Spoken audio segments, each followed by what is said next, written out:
hadir menemani Anda selama 30 menit ke depan untuk menyajikan kisah dari publik figur secara mendalam. Tragedi tabrakan kereta listrik dan truk tangki di Bintaro Senin lalu masih menyisakan duka bagi keluarga korban. Begitu pula bagi keluarga masinis Darman Prasetyo.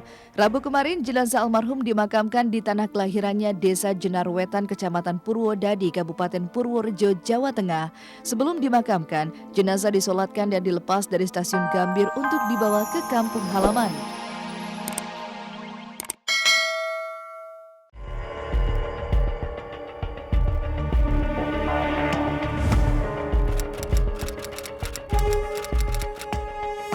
Selamat siang pemirsa Global TV, Seleb on Cam kembali hadir menemani Anda selama 30 menit ke depan untuk menyajikan kisah dari publik figur secara mendalam. Tragedi tabrakan kereta listrik dan truk tangki di Bintaro Senin lalu masih menyisakan duka bagi keluarga korban. Begitu pula bagi keluarga masinis Darman Prasetyo. Rabu kemarin jenazah almarhum dimakamkan di tanah kelahirannya Desa Jenar Wetan, Kecamatan Purwodadi, Kabupaten Purworejo, Jawa Tengah. Sebelum dimakamkan, jenazah disolatkan dan dilepas dari stasiun Gambir untuk dibawa ke kampung halaman. Berangkat dari Gambir pada hari Selasa sekitar pukul 8 malam, jenazah tiba di stasiun Jenar sekitar pukul 2:55 Rabu dini hari kemarin. Di tempat ini, air mata keluarga mewarnai penyambutan jenazah.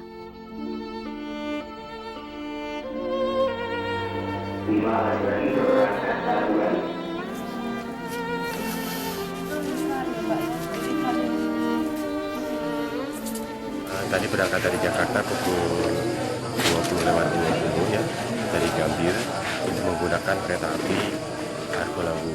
Dan tiba di sini pukul 2:02 pagi ya, 02:55. Ya, kami cukup berduka sekali dan kami telah menerima jenazah dan mengantarkan ke rumah duka. Dari stasiun Jenar, jenazah sang masinis dibawa ke Desa Jenar Wetan untuk disemayamkan. Dan ketika peti jenazah diangkat menuju rumah duka, istri almarhum tak mampu menahan duka. Isak tangis serta teriakan histeris menyertai kedatangan jenazah. Bahkan ketika orang yang ia cintai terbujur kaku, istri Darman sampai jatuh pingsan.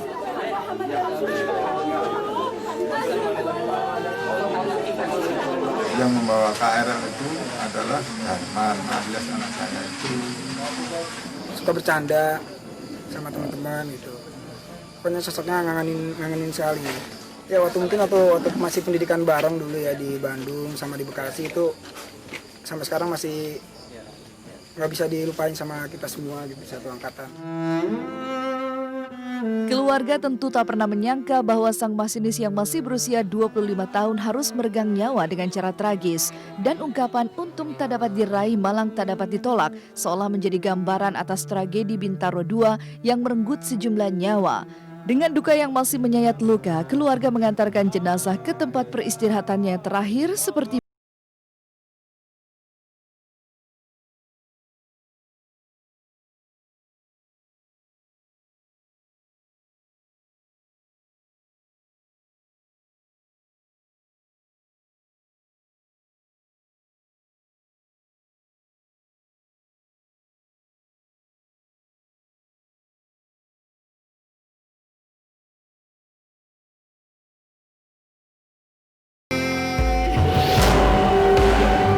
Sementara itu dari tempat terjadinya kecelakaan maut tersebut pihak kepolisian menggelar olah tempat kejadian perkara. Lantas, apa hasil dari olah TKP yang telah dilakukan penyidik Polda Metro Jaya tersebut? Termasuk juga kemarin juga sudah melibatkan tim dari Lapor dan Inafis Polri dan upaya investigasi yang dilakukan oleh kepolisian pada siang hari ini tentu saja tidak hanya bermuara kepada pro justia, artinya untuk penegakan hukum, tapi juga dari hasil investigasi ini kita berusaha juga bisa dapat memberikan saran-saran untuk perbaikan atau solusi supaya kejadian seperti ini tidak kemudian terjadi lagi di kemudian hari. Kemudian olah TKP sudah dilaksanakan oleh tim dari Reskrim, dari Laka Lantas, kemudian dari Lapor, dari DVI, dari TAA Korlantas Polri. Hasilnya sudah didapatkan, masih dianalisa data-data yang diperoleh.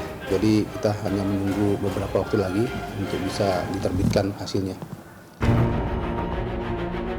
Untuk mengungkap penyebab dari kecelakaan naas itu, penyidik juga telah memeriksa 7 orang saksi yang melihat secara langsung bagaimana tabrakan antara kereta komuter lain dengan truk tangki itu bisa terjadi. Lalu benarkah dari pemeriksaan sejumlah saksi itu penyidik telah menetapkan tersangka dari kasus kecelakaan ini? Belum ada yang bisa dipersangkakan atau dipersalahkan. Tunggu lengkap dulu ya, antara pemeriksaan saksi orang dengan pemeriksaan alat peralatan di situ.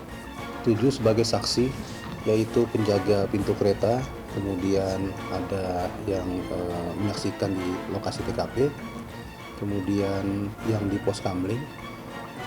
Semuanya 7 orang dan ini adalah saksi yang melihat langsung kejadian. Kemudian saat ini korban supir truk dengan kenek masih dirawat di RSPP Pertamina. Meninggal. Tragedi Bintaro 2 masih menyisakan luka dan air mata. Sementara itu di tempat berbeda, kasus pengeroyokan yang diduga dilakukan oleh Henry Baskoro Hendarso di sebuah restoran beberapa waktu lalu masih menyisakan tanda tanya. Untuk menyingkap tabir pengeroyokan ini, sejumlah saksi dan korban menjalani pemeriksaan di Polsek Metro Menteng Rabu kemarin. Tapi salah satu saksi yang juga merupakan korban dari pengeroyokan tersebut enggan bercerita banyak tentang kasus yang menyeret nama NG tersebut. Jadi nanti kelanjutannya boleh ditanya sama pengacara sih nanti. Oke. Ya. Kemarin berantem sama Enji Bang ya? Enggak, saya cuma diperiksa sebagai saksi. Terus? Nanti boleh tanya sama pengacara saya di belakang. Jadi hari ini itu adalah agendanya pemeriksaan saksi dari tragedi pengeroyokan di Movina. Jadi yang datang adalah saksi yang dengan jelas melihat kondisi pada saat itu ya, pada pengeroyokan itu. Di situ selain korban S, selain juga dikeroyok, dia juga kehilangan dompet. Dompet itu berisi pound sterling 1.200, rupiah 2 juta, ATM, kartu kredit, surat izin mengemudi dari Inggris dan dari Indonesia. Dari penuturan kuasa hukum, kasus itu tidak hanya menyebabkan luka fisik bagi korban S, tapi ia juga kehilangan dompet yang berisi sejumlah uang dan surat-surat berharga. Lantas, siapa sesungguhnya pelaku dari kasus pengeroyokan itu? Benarkah suami Ayu Ting Ting NG terlibat dalam kasus tersebut? Namun ketika Hotman Paris, kuasa hukum NG, menyebut bahwa kliennya tidak berada di tempat saat pengeroyokan itu terjadi, mengapa saksi justru mengaku melihat sosok EJ di TKP? Tadi keterangan saksi menjelaskan bahwa di sana saksi melihat sosok EJ, di sana saksi melihat sosok EJ dalam TKP malam hari itu ya Mbak ya? Tidak ada kasus terhadap NG karena itu salah orang. Oke. Jadi memang Jumat malam itu NG datang sekitar kurang lebih menjelang sekitar antara jam 12 jam 1 malam ke restoran itu atas undangan pemilik restorannya. Namanya pun memang di booking di meja itu. Tapi sebelum jam 1, NG sudah meninggalkan tempat. Jadi mejanya itu dipakai tamu yang datang belakangan. Siapa itu ya tamu yang datang belakangan? NG tidak tahu. Siapa yang memukul tidak tahu. Siapa yang dipukul tidak tahu. Semua bukti-bukti ada. Bukti parkir, bukti teman-teman semua ada. Jadi sama sekali NG tidak tahu apa-apa tentang pemukulan. Entah memang benar ada keterlibatan NG atau tidak, yang jelas kasus pengeroyokan itu menyebabkan korban S menderita luka yang cukup serius. Lantas, apa kata Ayu Ting Ting melihat kasus yang kini menyeret nama suaminya itu? Saya nggak mau ikut campur ya, bukan urusan saya gitu. Jadi ya silakan lebih enak tanya sama yang bersangkutan ya. Tapi kan dia nongol-nongol komentarnya. Aduh, suruh makanya nongol dong, gimana sih? Suruh nongol dong, masa saya mulus sih yang ditanya-tanya? Ini adalah foto korban S setelah dianiaya.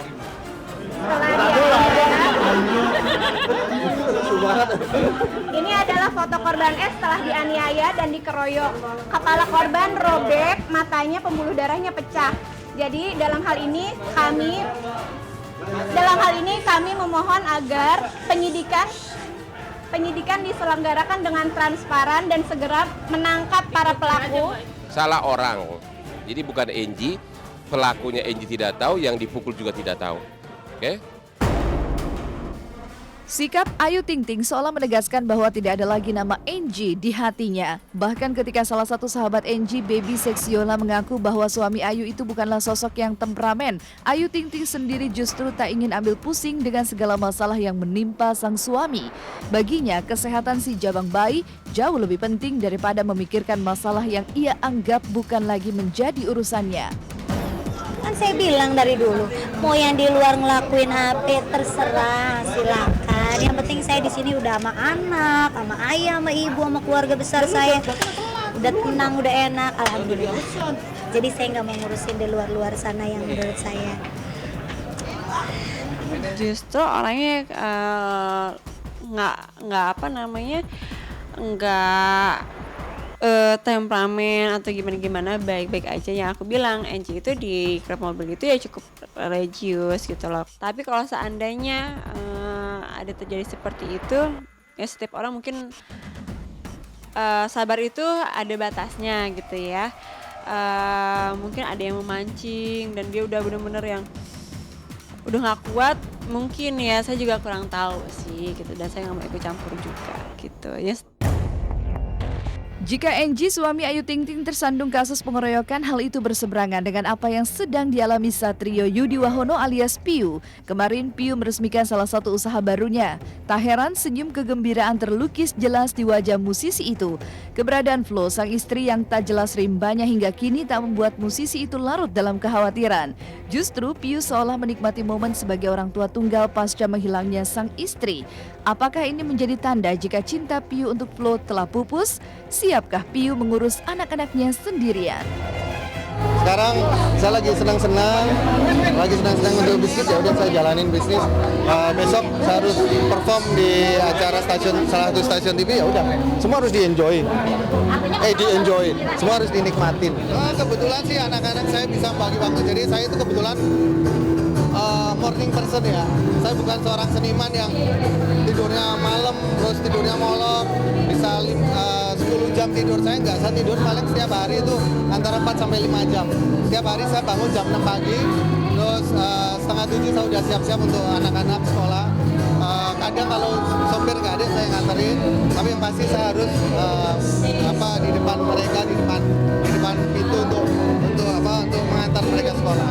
Terus setelah itu baru saya mulai aktivitas saya yang lain di kantor, di kantor clothing saya, selalu saya mulai kalau ada kegiatan seminar saya pergi seminar, baru saya mungkin weekend saya baru mulai event untuk perform, baru saya bagi, semua bisa diatur. Kini dengan mengurus anak-anaknya sendirian, aktivitas Piu semakin padat lantaran Flo, sang istri, belum juga unjuk wujud. Dengan menghilangnya Flo dan kabar adanya hubungan khusus antara Flo dan Adiguna Sutowo seolah menggiring hubungan pernikahan Piu dan Flo ke ambang perceraian. Lantas benarkah Flo dan Adiguna memiliki hubungan asmara? Seperti apa pula tanggapan Piu dan Vika, istri Adiguna Sutowo, atas kabar miring tersebut? Saya masih suami istri. Tapi masih suka pulang ke rumah juga. Terakhir ketemu kapan? Tadi malam. Ya. Nggak tahu saya. Kalau Pak Adiguna itu sama saya menikah sampai 27 tahun itu, kalau dia ada hubungan sama siapapun, kadang saya tahu, kadang enggak. Karena kadang-kadang kan seorang laki-laki kan nggak pengen hubungannya dia tahu. Jadi kalau dia hubungannya cuma hubungan dia sama perempuan itu saya nggak tahu. Tentang dalam saya nggak mau komentar. Tidak ada masalah yang bisa kita hindari. Semua masalah pasti datang ke kita, tapi bagaimana kita menyikapi masalah itulah.